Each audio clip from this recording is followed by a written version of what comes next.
కొన్ని వందల వేల సంవత్సరాల క్రితం భారతదేశం వివిధ దేశాలతో కేవలం నౌకల ద్వారా మాత్రమే వాణిజ్యాన్ని కొనసాగించేది. ఇలా నౌకా నిర్మాణం గురించి, నౌకా వాణిజ్యం గురించి వివిధ గ్రంథాలు, శాసనాలు, గుహలలో పెయింటింగ్‌లే మనకు ఆధారం. ఈ విధంగా అజంతా గుహలోని 5వ శతాబ్దం కాలం నాటి ఒక పెయింటింగ్ ఆధారంగా అంటే గుహలో ఉన్న ఒక ఓడ బొమ్మ ఆధారంగా నిజంగానే అటువంటి ఓడను తయారు చేయడం జరుగుతుంది మన ఇండియాలో.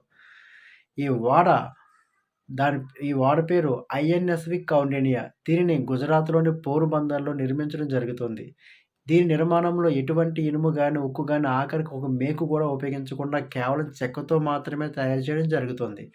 అంతేకాకుండా ఈ ఓడ కొబ్బరి పీచుతో తయారు చేసిన తాడులతో గుది గుచ్చడం వల్ల స్టిచ్డ్ షిప్‌గా పిలువబడుతుంది.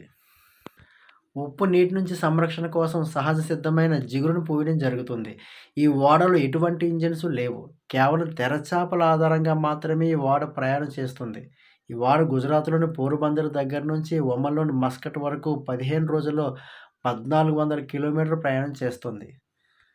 దీనిని 2023లో నిర్మాణం ప్రారంభించడం జరిగింది. దీని యొక్క తయారీకి నాయకత్వం వహించింది కేరళకు చెందిన బాబు శంకరన్ బృందం.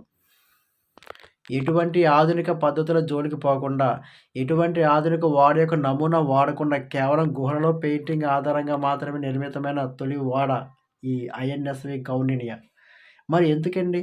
పురాతన కాలం నాటి ఓడను తయారు చేయడానికి కారణం ఏంటంటే, భారతీయ వారసత్వ సంపదను ప్రపంచ దేశాలకి చాటి చెప్పడానికి.